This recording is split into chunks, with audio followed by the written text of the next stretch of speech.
तो हम लोग डिस्कस कर रहे हैं कि by convex lens of radius of curvature R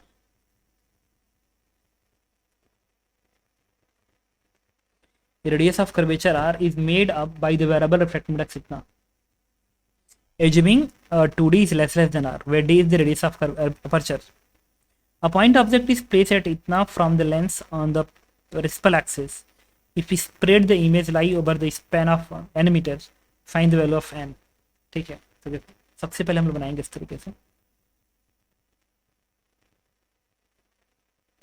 और कह रहा है कि रिफ्रैक्टिव इंडेक्स y बराबर 0 पे 2 है, ऊपर बढ़ने पे बढ़ रहा है।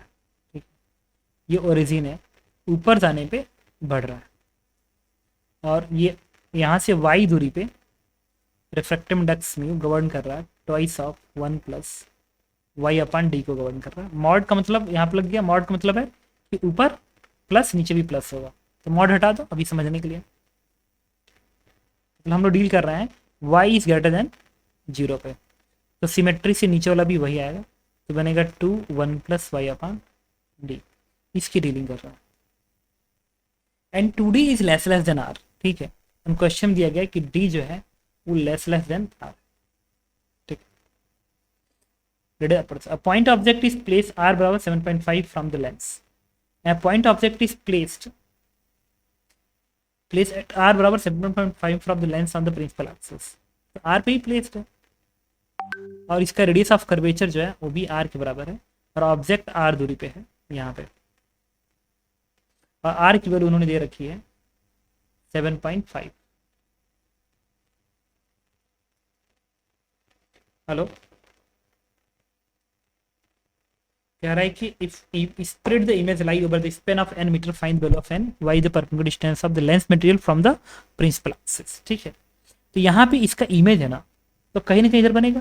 और तुम्हें पता है अगर y की वैल्यू बहुत कम कर दो, d के रिस्पेक्ट में भी y बहुत कम कर दो, d के रिस्पेक्ट में भी y बहुत कम कर दोगे, ठीक है, और अपर्चर d है ना, एक second, d is the radius of aperture. ठीक है, मतलब ये दूरी ना, ये दूरी बेसिकली d है। अपर्चर होता है कि अगर ऐसा लेंस है ना, ऐसा लेंस है, स्फेरिकल लेंस है, स्फेरिकल लेंस ये ऐसा है, तो इसके सेंटर से ये दूरी दैट इज अपर्चर रेडियस, और ये पूरा अपर्चर का डायमीटर होता है। बात समझ रहे हो मैं क्या बता रहा हूँ? Yes sir. हाँ, ये लेंस सर्कुलर होता है, प्रैक्टिकल किया होगा, लेंस सर्कुलर होता है, तो सर्कल के रेडियस अपर्चर का रेडियस कहलाता है। अब क्या रहा है, ठीक है, तो बात एक काम करते हैं, ये आर पे प्लेस्ड है, तो पूछा इमेज कहाँ बनेगा, तो ये सबसे पहले ना एक काम करते हैं, ओरिजिन वाला पता कर लेते हैं, ओरिजिन वाला कहाँ बनेगा, और उसके बाद ये डी वाला पता करें ये कहाँ।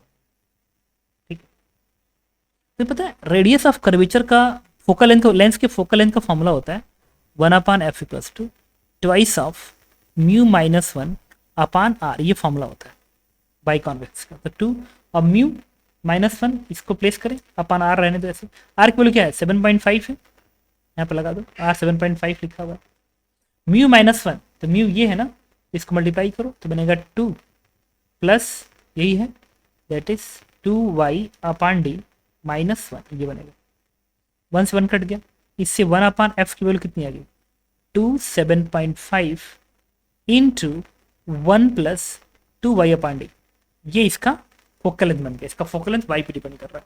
एक एक करके समझ लेते हैं, सबसे पहले y बराबर 0 पे लगाते हैं, तब देखते हैं कहाँ बनता है, और उसके बाद y बराबर d पे देखते हैं कहाँ बनता है, बात समझ में आएगी। चलो बताता हूँ, और y जितना इंक्रीज करेगा फोकल लेंथ उतना डिक्रीज करेगा, y जितना इंक्रीज कर रहा है फोकल लेंथ उतना डिक्रीज कर रहा है, फोकल लेंथ कम हो रहा है।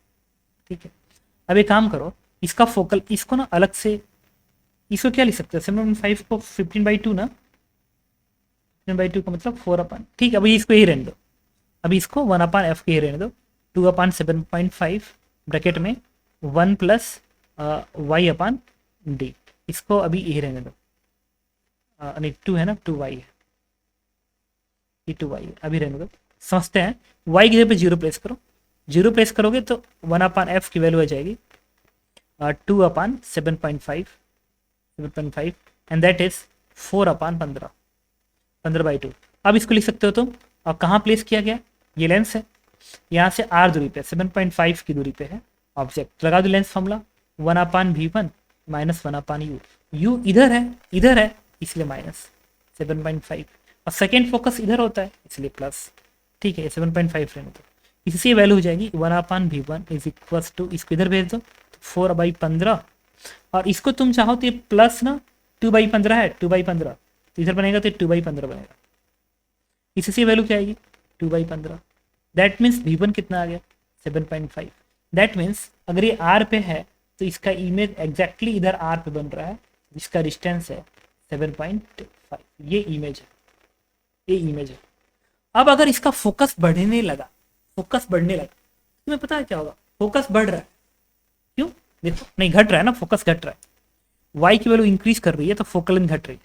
जितना तुम ऊपर जाओगे फोकल लेंथ ना कम हो। कॉन्वेक्स लेंस से काम पता है क्या होता है, रेस को कन्वर्स करा देना। तो अगर y की वैल्यू 0 है और इमेज यहाँ बन रहा है, I1 यहाँ बन रहा है 7.5 पे, तो जब फोकल लेंथ डिक्रीज करेगा तो इमेज और पास से बनना चाहिए कि और दूर बनना चाहिए। तो अगर इसका फोकस घट रहा है मतलब जल्दी बेंड करेगा तो और इमेज इधर आना चाहिए ना, बताओ, नहीं समझ में आ रहा है? यस। हाँ, तो अब हम लोग क्या करेंगे, उस वैल्यू को फाइंड आउट करेंगे कितना आएगा। तो इसके लिए सीधे y की जगह पे डी प्लेस कर दो ना, इसकी जगह पे डी प्लेस कर दो। तो अब मैं नया सॉल्व करने जा रहा हूँ। यहाँ पे मैंने क्या किया, 1/f is equal to 2/7.5, 1 plus y की जगह जब डी प्लेस करोगे ना, क्योंकि अब मैं चाहता हूँ कि इस वाले की करस्पॉन्डिंग निकालो, सबसे कम फोकस यहीं का आएगा, इस वाले करस्पॉन्डिंग। तो y जब डी प्लेस करोगे तो d/d 2 और 1 3, 3:2 6, तो 6/7.5 बन जाएगा, 6/7.5 बन जाएगा, 6/7.5 बन जाएगा। फिर लगा दो 1/v2 माइनस 1/u, u तो ऑब्जेक्ट यही रहा इधर 7.5 का, तो इससे 1/v2 को तुम लिख सकते हो, मैं यहाँ लिख दे रहा हूँ 1/v2 इज इक्वल टू, इसको इधर भेज दो तो बनेगा 6/7.5 माइनस 1/7.5, वैल्यू इज 5/7.5, ये बनेगा ना 6, ये इधर जाएगा तो 5, ये कितना v2 आएगा इससे बता सकते हो, 5 1.5 है क्या, 1.5 आएगा। तो ये 1.5 की दूरी होगी। कोई पूछे कि what is the answer is this one. इतनी लेंथ में डिस्पर्स है तो ये लेंथ अगर डेल्टा x है तो what will be delta x, 7.5 minus 1.5, 6। तो वैल्यू इज 6। बात समझ में आई? यस सर, क्लियर हो। ओके, तो इसके बाद और कोई डाउट था किसी को?